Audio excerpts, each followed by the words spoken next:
अस्सलाम वालेकुम नाज़रीन, मैं हूं मंसूर अली खान। अपने डेली चैनल के ऊपर आपको खुश आमदीद कहेंगे। नाज़रीन, आज का जो वीलॉग है बड़ा स्पेशल वीलॉग है, बड़ा तफसीली ये वीलॉग होगा। बड़ी डिटेल से जो है वो गुफ्तगू हुई है। मैं गाड़ी के अंदर से ही जो है इस वक्त ये वीलॉग रिकॉर्ड कर रहा हूँ। मैं जानता हूँ ज़रा अंधेरा थोड़ा सा ज़्यादा है, लेकिन गाड़ी की लाइट का ही जो है मैं सहारा ले रहा हूँ। लाहौर के अंदर नहीं मैं मौजूद, और इस वक्त मैं पाकिस्तान के एक बड़े शहर, इंपॉर्टेंट शहर रावलपिंडी के अंदर मैं मौजूद हूँ। और यहाँ पे एक इदारे से जनाब एक मुलाकात हुई है। बड़ी तफसीली ये मुलाकात थी और मौजूदा मुल्की सूरत हाल के ऊपर तकरीबन मेरे अंदाजे के मुताबिक कोई आप समझ लीजिए कि कोई 3.5 घंटे की एक बड़ी तवील नशिस्त हुई है। और इस नशिस्त के अंदर जो है वो मुख्तलिफ टॉपिक्स जो है वो डिस्कस हुए हैं, और उससे आपको काफ़ी हद तक आइडिया हो जाएगा कि जनाब इस वक्त मुल्क की जो सिचुएशन है या मौजूदा सेटअप जो है वो क्या सोच रहा है मामला के हवाले से। उसकी डिटेल्स जो है वो मैं आपके साथ शेयर करने जा रहा हूं, तो दिल थाम के बैठिएगा। उससे पहले आपसे रिक्वेस्ट कि चैनल को सब्सक्राइब करना मत भूलिएगा, बेल आइकन प्रेस कीजिए। अगर आपको वीडियो पसंद आए उसे लाइक और शेयर जरूर कीजिएगा। और साथ ही साथ हम लोग अपने 29 लाख सब्सक्राइबर्स के टारगेट की जानिब जो है रवा दवा हैं, चंद कदम की दूरी के ऊपर हैं। आपने अगर अभी तक सब्सक्राइब नहीं किया हुआ तो सब्सक्राइब करना मत भूलिएगा, ताकि आप हमारे साथ जुड़ सकें और आइंदा आपको हमारी वीडियोस के नोटिफिकेशंस भी जो हैं वो मिल सके। अच्छा जी, ये जो मुलाकात है एक इंतहाई ताकतवर शख्सियत के साथ ये मुलाकात थी, और इसके अंदर आप समझ लीजिए कि ये जो ताकतवर इदारा है जो समझता है मौजूदा सूरत हाल के हवाले से उसका माइंडसेट क्या है, चीज़ों के हवाले से उसका तासुर क्या है, या वो अपना इनपुट क्या देता है, ये मेरे ख्याल में उससे मुतालिक ये एक ब्रीफिंग थी। इंपॉर्टेंट बात ये है कि इसके अंदर तकरीबन 35 से 40 जर्नलिस्ट जो हैं वो वहाँ पे मौजूद थे। मैं एक रफ आइडिया आपको मैं दे रहा हूँ, मैं अकेला वहाँ पे मौजूद नहीं था, और भी बहुत से लोग वहाँ पे मौजूद थे।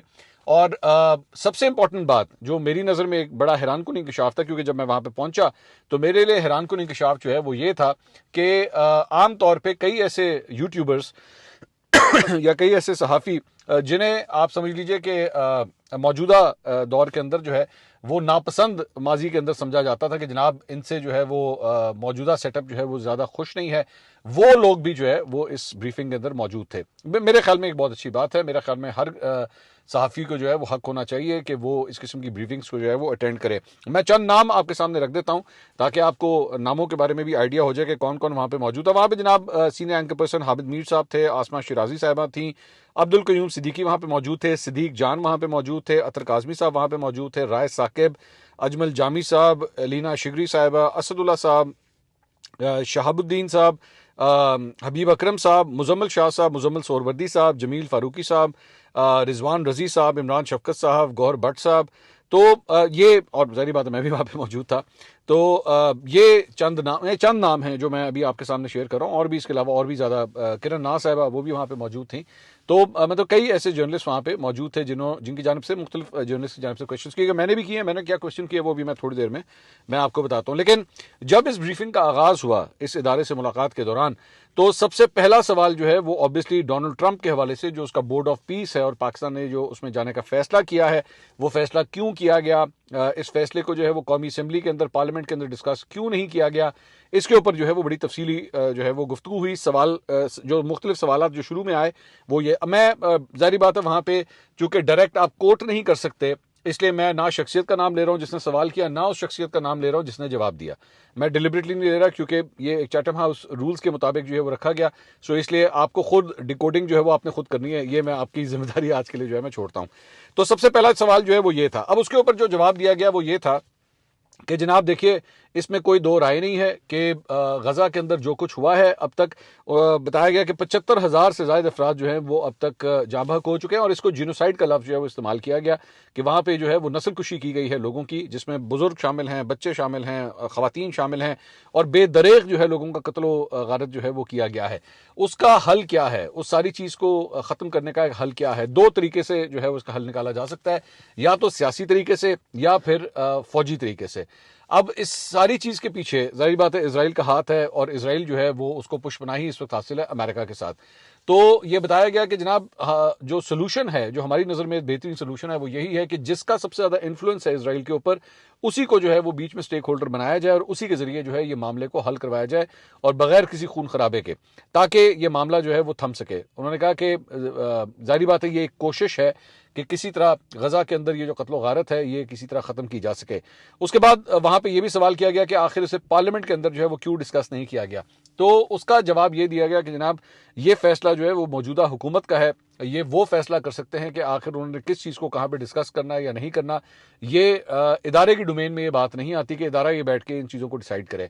सो इसका मतलब है कि तमाम तर जिम्मेदारी जो है वफाकी हुकूमत के ऊपर इस मामले में डाली गई कि जनाब उन्होंने ये फैसला किया है कि इसको पार्लियामेंट में डिस्कस करना है या नहीं करना, या कैबिनेट में डिस्कस करना है या नहीं करना।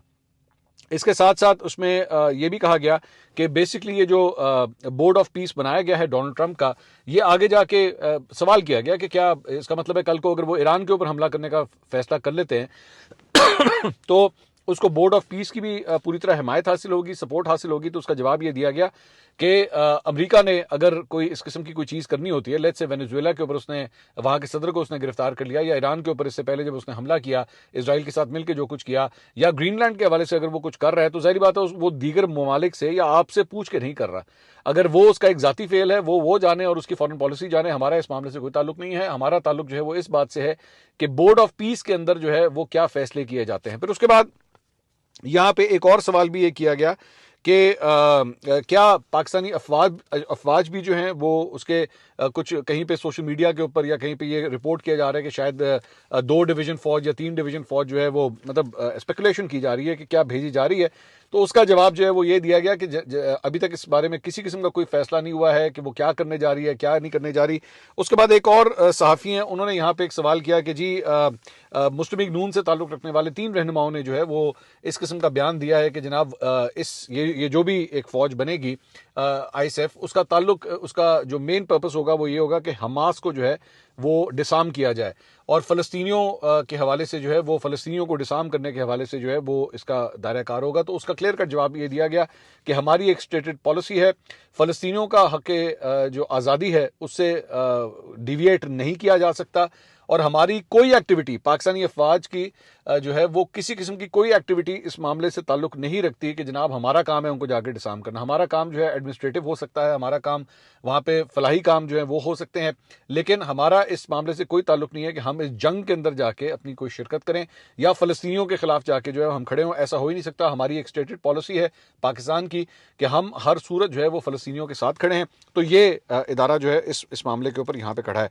दूसरी बात, उन्होंने कहा कि ये बहुत ज़रूरी है कि इस तरह के इंटरनेशनल मामला के हवाले से जो हमारे डिप्लोमेट्स होते हैं या हमारे जो पॉलिटिशियंस होते हैं, अगर वो कोई राय कायम कर रहे हैं तो उनकी राय का एहतराम किया जाना चाहिए। उनको पता है कि वो क्या काम कर रहे हैं। ये मत समझिए कि यहाँ पे किसी फ़र्द वाहिद का जो है वो फैसला कर लिया जाता है और ये डिसाइड कर लिया जाता है कि जनाब क्योंकि इसने ये फैसला कर दिया तो वैसा ही होगा। ऐसा नहीं है। एक पूरा सिस्टम यहाँ पे मौजूद है और उस सिस्टम के तहत जो है वो फॉरेन पॉलिसी जो है वो तरतीब दी जाती है। ये इस तरह नहीं हो सकता कि कोई शख्स जो है वो सिर्फ खड़ा होता है और खड़ा होकर फैसला कर ले कि जनाब आज के बाद जो है वो यहाँ पे ये होगा। ऐसा गलत तासुर है, अगर कि ये तासुर कहीं पे मौजूद है। उसके बाद एक सवाल ये किया गया दहशतगर्दी के हवाले से कि ये बताइए कि दहशतगर्दी जो है क्या उसका उस हवाले से कोई सोल्यूशंस जो है वो निकल रहे हैं, या ये जो ऑपरेशंस किए जा रहे हैं मिसाल के तौर पे वादी तीरा के हवाले से, तो क्या इसके ज़रूरी नहीं है कि इसके अंदर जो सूबाई हुकूमत है उसे ऑन बोर्ड लिया जाए, या उसे ऑन बोर्ड लिया जा रहा है या नहीं जा रहा है। यहाँ पे तलाल चौधरी साहब वज़ीर मुमलिकत बराए दाखिला, उनका एक कोटेशन जो है वो यहाँ पे शेयर किया गया कि उन्होंने फ्लोर ऑफ द हाउस ये कहा कि जो भी ये ऑपरेशंस किए जा रहे हैं उसमें सूबाई हुकूमत जो है वो टोटली ऑन बोर्ड है। ऐसा नहीं है कि उसकी नॉलेज में नहीं है या वो ऑन बोर्ड नहीं है। तो क्या ऐसा ही है? तो उसके ऊपर इदारे के इस अहम ताकतवर शख्सियत ने जो है ये जवाब दिया कि अगर तलाल चौधरी साहब ये बात कह रहे हैं तो सोच समझ के ही कह रहे हैं, आप उनकी बात के ऊपर ट्रस्ट करें। और वो एक वजीर के ओहदे के ऊपर बैठे हुए हैं, तो वो एनी बिला वजह जो है वो हवा में बात ये नहीं कर रहे होंगे।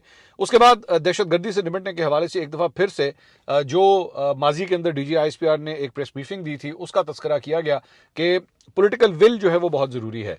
दहशतगर्दी के नासूर को ख़त्म करने के लिए लगता इस तरह है कि वो पॉलिटिकल विल जो है वहाँ पे मौजूद नहीं है, और उसके कोई भी वजूहात हो सकती हैं, सियासी वजूहात हो सकती हैं, फाइनेंशियल वजूहात हो सकती हैं, या नज़रियाती वजूहात हो सकती हैं, लेकिन वो पॉलिटिकल विल वहाँ पे मौजूद नहीं है। और इदारा ये समझता है कि जब तक वो पॉलिटिकल विल वहाँ पे नहीं होगी तब तक मामले जो है वो रिजॉल्व नहीं होंगे। बलूचिस्तान का जो है वहाँ पे एक मिसाल दी गई कि बलूचिस्तान के अंदर जो है वो नज़र आना शुरू हो गया है कि वहाँ पे चीज़ों को जो है वो ग्राउंड लेवल तक जो है या बल्दियाती लेवल तक जो है वो इम्प्लीमेंट किया जा रहा है, और उसके डिविडेंड्स आना शुरू हो चुके हैं, और इससे लोगों की फलाह व बहबूद के लिए जो है काफ़ी काम किया जा रहा है। तो हम भी जो है वो ये चाहते हैं कि तमाम जगहों के ऊपर गवर्नेंस का जो मॉडल है उसे इम्प्रूव किया जाए।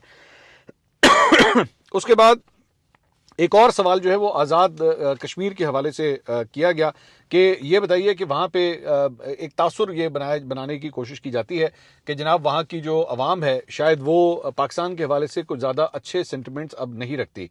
तो बड़े सीनियर सहाफ़ी हैं जिन्होंने ये सवाल किया, तो उसके ऊपर जो है वो जवाब ये दिया गया कि जनाब वहाँ पे इंगेज करने की बहुत ज़रूरत है, वहाँ की लोकल पॉपुलेशन को इंगेज करने की ज़रूरत है, वहाँ की गवर्नेंस को जो है वो मज़ीद बेहतर करने की ज़रूरत है। अभी भी बताया गया कि वहाँ पे तकरीबन 30% जो आबादी है उसके पास सरकारी मुलाजमतें वहाँ पे मौजूद हैं, यानी कि मुलाजमतों के जो ओपिनियन और जो ऑप्शंस होते हैं वो क्रिएट किए जाते हैं और उनको इंगेज किया जाता है। तो इसके लिए बहुत ज़रूरी है। उन्होंने कहा कि जो आज़ाद कश्मीर के जो अवाम हैं वो बिल्कुल पाकिस्तानी हैं और वो पाकिस्तानियों को अपना बहन भाई ही कंसिडर करते हैं। वो आज़ाद कश्मीर के अवाम जो है वो पाकिस्तान में आके प्रॉपर्टीज़ खरीद सकते हैं, वो किसी भी किस्म का कारोबार कर सकते हैं, किसी किस्म की कोई रोक टोक नहीं है। तो ये हो ही नहीं सकता कि इस सेंटिमेंट को जो है वो केटर ना किया जाए, इसको एड्रेस ना किया जाए, और अगर कोई इस किस्म का सेंटिमेंट अगर वहाँ पे पाया भी जाता है। उसके बाद एक और सहाफ़ी जो है उन्होंने सवाल किया कि ये बताइए कि इस वक्त मुत्तहिदा अरब अमारात और भारत के दरमियान जो है वो एक लेटर ऑफ इंटेंट जो है वो साइन हो रहा है कि आपस में वो लोग एक डिफेंस पैक्ट करने जा रहे हैं, बिल्कुल उसी तरह जिस तरह पाकिस्तान और सऊदी अरब ने किया है। तो क्या ये हमारे लिए परेशान कुन नहीं होगा? क्या ये मुत्तहिदा अरब अमारात के और हमारे ताल्लुकात के ऊपर इसका असरअंदाज नहीं होगा? तो उसका जवाब ये दिया गया कि हमें अपनी सोच को जो है वो ब्रॉडन करने की ज़रूरत है। ज़रूरी नहीं है कि अगर एक मुल्क जो है अपने मफाद की खातिर एक दूसरे मुल्क के साथ जो है वो कोई इत्तेहाद कर रहा है या कोई कॉन्ट्रैक्ट करने जा रहा है तो इसका मतलब है हमारा दुश्मन बन गया है। ज़रूरी नहीं है। मुत्तहिदा अरब अमारात के साथ पाकिस्तान के बहुत अच्छे ताल्लुकात हैं, एक मुस्लिम बरादर मुल्क है, हमारा आज भी इज़्ज़त और एहतराम का एक बड़ा अच्छा रिलेशनशिप जो है उस मुल्क के साथ मौजूद है और हम चाहते हैं कि ये इसी तरह ही कंटिन्यू करे। हर मुल्क जो है वो अपने मफाद के अंदर काम करता है, तो ज़रूरी नहीं है कि अगर उन्होंने अपने मफाद के लिए जो कोई फैसला किया है तो उसका मतलब है कि उससे हमारा मफाद जो है वो हिट होगा। इसके अलावा मैंने यहाँ पे अब मेरे 3 सवालात जो हैं वो मैं अब आपके साथ शेयर करता हूँ। एक तो सबसे पहले मैंने ये सवाल किया कि इस मुल्क के अंदर ये तासुर है कि पाकिस्तानी फ़ौज जो है वो सबसे ताकतवर इदारा है और वही एक्चुअली इस वक्त जो है वो कमांड करता है, वही सारे फैसले करता है, वही डिसाइड करता है कि क्या इस मामले को, जिस तरह अभी बोर्ड ऑफ पीस की बात हो रही थी, क्या उसे मुल्क के क्या इस मुल्क की पार्लियामेंट के अंदर डिस्कस करना है या नहीं करना। तो फिर जाहिर बात है मैं भी इंप्रेशन जो है वो यही लूँगा कि अगर ये डिस्कस नहीं हुआ तो बेसिकली पाकिस्तान की फ़ौज शायद ये नहीं चाहती थी कि ये मामला जो है वहाँ पर डिस्कस हो। ये मेरा पहला सवाल था। इसका जवाब जो है वो ये दिया गया कि हम जो इदारा जो है वो पूरी तरह जमहूरियत के अंदर यकीन रखता है और इस मुल्क के अंदर जो है वो हर फैसला मुल्क का वज़ीर आज़म करता है, वो जिम्मेदार है। और उसके बाद फिर यहाँ पे एक एग्जांपल दी गई कि जब मई के अंदर जंग हुई थी पाकिस्तान और भारत के दरमियान, तो पाकिस्तान ने किस तरह एक्ट करना है, पाकिस्तान ने जो जवाब देना है हमले का जो भारत की जानिब से पाकिस्तान के ऊपर किया गया, इसका फैसला भी जो है वो मुल्क की पॉलिटिकल लीडरशिप ने किया था, यानी कि वजीर आजम ने। तो उसके अंदर ये फैसला किया गया था उस मीटिंग के अंदर कि हम मारेंगे और हम टिका के मारेंगे। ये वर्ड मैं कोट एंड कोट आपके साथ शेयर कर रहा हूं। तो ये फैसला भी जो है वो मुल्क के वजीर आजम की जानिब से ही किया गया था। तो अगर एडमिनिस्ट्रेटिव साइड के ऊपर किस चीज़ को किस तरह डिबेट करना है या नहीं करना, उन्होंने कहा कि जी ये सारे फैसले जो हैं वो मुल्क के वजीर आजम ही करते हैं, वही सबसे मतलब हेड हैं, बाकी तमाम इदारे जो हैं उनके अंडर काम करते हैं।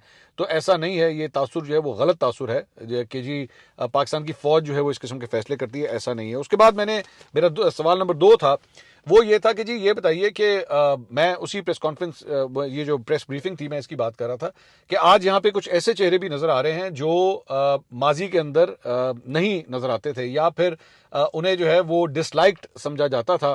तो ये आज इस प्रेस ब्रीफिंग के अंदर वो भी मैंने चंद नाम जो भी थोड़ी देर पहले आपके सामने लिए थे, आप मेरे ख्याल में मेरी बात समझ गए होंगे कि वो भी आज इस प्रेस ब्रीफिंग में बैठे हुए हैं। तो क्या अब इदारे ने जो है वो अपनी पॉलिसी को तब्दील किया है कि और क्या ये आपको ब्रॉडर एस्पेक्ट में भी आपको नजर आएगा कि इदारे ने अपनी पॉलिसी तब्दील की है? तो उसका जवाब ये दिया गया कि इदारा जो है वो समझता है कि सबके साथ एंगेज करना बहुत ज़रूरी है। और ठीक है, माजी के अंदर जो है कभी हम गुस्सा हो गए, कभी कोई गुस्सा हो गया, लेकिन हम ज़रूरी समझते हैं कि इन अहम कौमी मामलात के ऊपर जो है वो सवालात जो हैं वो ज़रूर होने चाहिए और हर सवालों के जो है जवाब देने चाहिए। अच्छा, इसमें इंटरेस्टिंग बात ये थी कि जो क्वेश्चंस किए गए जहाँ तक मुझे याद आ रहा है उसमें इमरान शफकत साहब ने सवाल किया, हामिद मीर साहब ने सवाल किया, आसमा शराजी साहब ने सवाल किया, आमिर इलियास राना साहब ने सवाल किया, अतर काजमी साहब ने सवाल किया, राय साकिब साहब ने सवाल किया, अजमल जामी साहब ने एक्चुअली एक राय दी। उन्होंने ये राय दी कि जी मेरा दिल करता है कि फील्ड मार्शल आसिम मुनीर साहब के साथ जो है वो सहाफ़ियों की एक इंटरेक्शन होनी चाहिए। उन्होंने कहा मेरा सवाल नहीं है लेकिन मेरी एक राय है।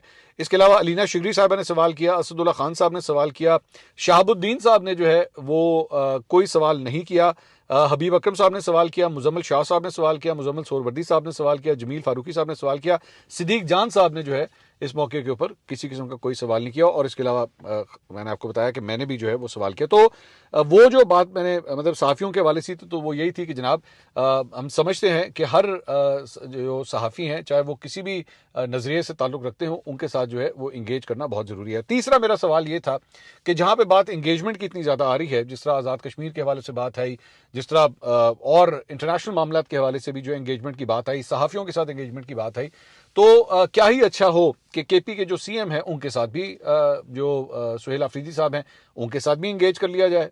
वो बार बार कहते हैं कि जी मुझे तो पता ही नहीं अफगानिस्तान से जो है दहशतगर्दी हो रही है नहीं हो रही, तो उनके साथ इंगेज करके उनको भी जो है वो चीज़ें दिखा दी जाए। तो उसका जवाब भी जो है वो बिल्कुल वैसे ही आया जो मेरे पहले सवाल के जवाब में था कि जनाब उसके लिए ज़रूरी है कि वफाकी हुकूमत जो है वो इसके ऊपर कुछ करे, या वो वफाकी हुकूमत से रब्ता करें कि जी हमें जो है वो सबूत दिखाए जाएँ या हमें ब्रीफिंग दी जाए सिक्योरिटी के मामला के हवाले से। तो वो उनका दायरा कार आता है, या वफाकी हुकूमत जो है वो अगर इदारे को कहे कि जनाब इनको जो है वो सिक्योरिटी मामला के ऊपर ब्रीफिंग दे दी जाए तो हम ब्रीफिंग दे देंगे, उसमें ऐसी कौन सी बात है। तो इस मेरे 3 सवालों के जवाब जो है वो ये आए। उसके बाद एक और सहाफ़ी ने यहाँ पे सवाल किया कि जी ये लग रहा है कि मुत्तहिदा अरब अमारात और कतर जो है वो मिल के अफगानिस्तान के साथ जो है वो दहशतगर्दी के जो है वो कोई मामलात को हवा दे रही है और पाकिस्तान के अंदर मामलात को ख़राब करने के अंदर जो है कोई किरदार अदा कर रही है। तो उसका जवाब ये एक जुमला एक सेंटेंस इस्तेमाल किया गया, एब्सोल्युटली रबिश।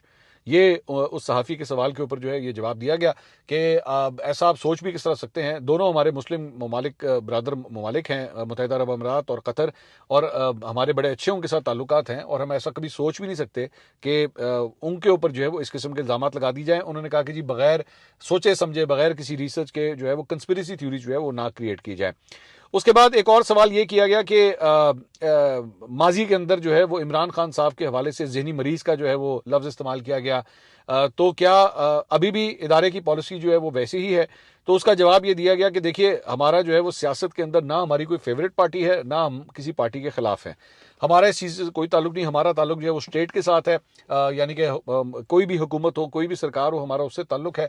और ये तासुर गलत है कि हम जो है हमारा कोई फेवरेट है या नॉन फेवरेट है। हाँ अलबत्ता आप हमारी सिक्योरिटी के ऊपर अगर आंच आने की कोशिश होगी तो फिर हम हर सूरत जो है वो जवाब ज़रूर देंगे। और अगर किसी के जहन में ये है कि माजी के अंदर ये हो चुका है, नाम नहीं लिया गया बल्कि कहा गया कि जी एक साहब थे ना जो बेसिकली फ़ौज के इदारे से ताल्लुक़ रखते थे और एक सियासी जमात के पीछे लग के जो है अपने करियर को आगे बढ़ाना चाहते थे, तो उसकी करेक्शन कर दी गई। ये यहाँ पे जनरल फैज़ का बेसिकली जिक्र हो रहा था। अब जो है वो ऐसा नहीं होगा, इदारा जो है वो टोटली सरकार को जवाबदेह है और सरकार जो है वो जिस डायरेक्शन में चलना चाहेगी हम अपनी इनपुट ज़रूर देंगे, लेकिन अल्टीमेट फैसला जो है वो सरकार का होगा। उसके बाद ये भी कहा गया कि इदारा जो है वो पूरी तरह जमहूरियत में यकीन रखता है, जमहूरियत के अलावा जो है वो हम नहीं समझते कि और कोई हल है। उसके अलावा एक और सवाल एक और सहाफ़ी ने जो है वो ये सवाल किया कि ये बताइए कि जब इंगेजमेंट की बात होती है तो यहीं पे DGISPR की जानिब से जो है एक पूरी प्रेस कॉन्फ्रेंस की गई जिसमें CM KP को जो है वो निशाना बनाया गया और उनके हवाले से जो है एक पूरी चार्जशीट जो है वो पेश की गई। तो क्या ये एक प्रेसिडेंट ठीक था? उसके जवाब में ये बताया गया कि जी पिछले साल दहशतगर्दी के वाक़यात के अंदर जो है वो 1235 अफराद शहीद हुए हैं। तो क्या सिक्योरिटी मामलात के ऊपर अगर हम नहीं बात करेंगे तो फिर और किस बात के ऊपर करेंगे? हमारा इदारा हमारा जो कमेंट है उसका ताल्लुक सिर्फ और सिर्फ सिक्योरिटी मामलात के साथ है। उसके ऊपर अगर हमारे कंसर्न्स है वो हम डेफिनेटली ज़रूर शेयर करेंगे, बाकी चीज़ों के साथ हमारा कोई ताल्लुक नहीं। आप उन चीज़ों को बैठ के रिजॉल्व करें। आप नेशनल एक्शन प्लान जो बना हुआ है, अमेंडेड जो नेशनल एक्शन प्लान है उसकी शिक के ऊपर जो है वो अमल करें, तो सारे मामला जो है वो रिजॉल्व हो सकते हैं। इख्तलाफ जो है वो सिर्फ और सिर्फ सिक्योरिटी मामलात के ऊपर या दहशतगर्दी को निपटने के हवाले से क्या होना चाहिए उसके ऊपर इख्तलाफ है। उसके बाद अजमल जामी साहब की बात मैं आपको बता चुका हूँ, वो फील्ड मार्शल से मुलाकात करना चाहते थे, खुद नहीं, मतलब वो ये कह रहे थे कि जी सहाफ़ियों की जो है वो फील्ड मार्शल आसिम मुनीर जो कि एक फातेह सिपा सलार हैं, तो उनके साथ जो है वो ज़रूर मुलाकात के अरेंजमेंट जो है वो करना चाहिए। इसके अलावा असदुल्ला साहब हैं, उन्होंने सवाल किया, उन्होंने वो तलाल चौधरी साहब वाली बात की, वो मैं ऑलरेडी आपको बता चुका हूँ कि जी उन्होंने कहा है कि जी प्रोविंशियल गवर्नमेंट जो है उसको इंगेज किया जा रहा है और वो हमारे साथ हैं, तो उन्होंने कहा जी आप रिस्पेक्ट करें उस बात की जो कहा जा रहा है। उसके बाद एक और सहाफ़ी हैं, उन्होंने कहा कि जी बैरिस्टर अकील राना सनाउल्लाह और बैरिस्टर दानियल चौधरी, तीन उन्होंने मुस्लिम लीग नून के जो है वो रहनुमाओं के नाम लिए। उन्होंने कहा कि जी उन्होंने ऑन रिकॉर्ड ये कहा हुआ है कि बेसिकली हम जो कुछ भी कर रहे हैं ये हमने जो है वो इनको हमास को डिसआर्म करने की खातिर जो है हम ये सब कुछ कर रहे हैं। तो उन्होंने कहा जी ये बिल्कुल गलत है, आपके पास गलत खबर है, ऐसी कोई बात नहीं, और मैंने नहीं सुना कि इन तीन रहनुमाओं में से किसी ने इस किस्म का जो है वो कोई बयान दिया है। और उन्होंने कहा कि बेसिकली आपने ये भी खबर है कि डोनाल्ड ट्रंप का वो जो एक 20 नकाती जो प्लान है उसके अंदर एक शिक ये भी शामिल है कि जनाब इसराइल जो कुछ कहेगा वो ये तमाम ममालिक जो है उसकी ये बात मानेंगे। क्या ये भी बात सच है? तो आप किस तरह ऑपरेट करेंगे? उन्होंने कहा कि जी ये भी आपकी फेक न्यूज़ है, ये खबर जो है वो आपकी गलत है। अच्छा, बाय द वे इस सहाफ़ी को जो है वो मैंने पहली दफ़ा इस इदारे, मैंने कम से कम पहली दफ़ा इस इदारे के अंदर जो है वो मैंने देखा, लेकिन इनकी दोनों जो सवाल उनसे किए गए उनको जो है वो इन साहब ने फैक्चुअली उन्होंने कहा ये इनकरेक्ट है, तो मैं इसका जवाब जो है मैं नहीं दे सकता। उसके बाद एक और जर्नलिस्ट हैं, उन्होंने एक क्वेश्चन किया कि जी ये बताइए कि क्या रियासत ने अब ये फैसला कर लिया है कि हमने जो है एक लिबरल पॉलिसी अपनानी है, हमने बेसिकली टीएलपी से तो हमने जान छुड़ा ली और हमने दहशतगर्दों के हवाले से भी एक बड़ी वाज़ेह पॉलिसी बना ली है, तो क्या अब रियासत ये इस डायरेक्शन में अब जाने लगी है? तो उसका उन्होंने कहा कि शुक्र है खुदा का कि हम लोग सियासतदान नहीं हैं, ये काम सियासतदानों का है, जो काम सियासतदानों का है वो बेहतर है कि वो सियासतदानी करें, हमारा इससे जो है वो कोई ताल्लुक नहीं है, और बेहतर है कि जो हमारा काम है वो हमें करने दिया जाए, जो सियासतदानों का काम है वो सियासतदानों को करने दिया जाए। इसके अलावा एक और सहाफ़ी जो है उन्होंने सवाल किया कि माजी के अंदर जो है वो ये बार बार ये बात की गई, पाकिस्तान के बारे में कहा जाता है कि जनाब यहाँ पे एक डीप स्टेट है, तो क्या ये डीप स्टेट जो है वो जो माजी की गलतियाँ कर चुकी है क्या उसका भी उसे एहसास है? तो उन्होंने कहा कि देखिए माजी के अंदर जो भी इकदाम उठाए गए, चाहे वो तालिबान को एक्सेप्ट करना हो, उसे तस्लीम करना हो, या जिस किस्म के भी फैसले किए गए वो उस मामलात उस टाइम के हवाले से जो है वो किए गए, उस वक्त के मुताबिक जो है वो शायद बेहतरीन फैसले थे। बेशक उसके बाद में जाके रिजल्ट्स जो हैं वो उतने अच्छे ना आए हों, लेकिन उस टाइम पीरियड के हवाले से जो है वो हमारी नज़र में वो बेहतरीन फैसले थे। अफगानिस्तान के हवाले से जो एक ये तासुर था, जो बार बार ये कहते थे कि जनाब this is the graveyard of empires, तो ये ग्रेव यार्ड ऑफ एम्पायर्स नहीं है, ये प्ले ग्राउंड ऑफ एम्पायर्स है। यहाँ पे बड़ी बड़ी ताकतें आती हैं और यहाँ पे अपना टाइम गुजार के जो उसके बाद चली जाती हैं। रूस आया वो चला गया, अमेरिका आया वो चला गया, लेकिन हमारे ये पड़ोसी हैं अफगानिस्तान, और हमने इनको जो है वो किस तरह इंगेज करना है वो हमें अच्छी तरह पता है।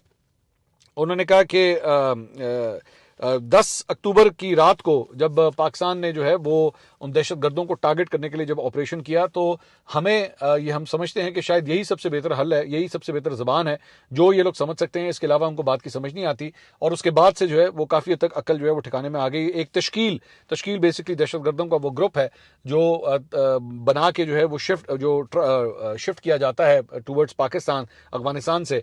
तो 70 दहशतगर्दों की ये तश्कील जो है वो बनाई गई थी और पाकिस्तान ने जो है फिर उसे टारगेट किया, और उसके बाद अफगानिस्तान की ये चीखें निकली कि जनाब इनको जो है वो क्यों टारगेट किया गया, और उसके बाद पाकिस्तान की चेक पोस्ट पाकिस्तान की चेक पोस्ट के ऊपर जो है उसके बाद हमले किए गए।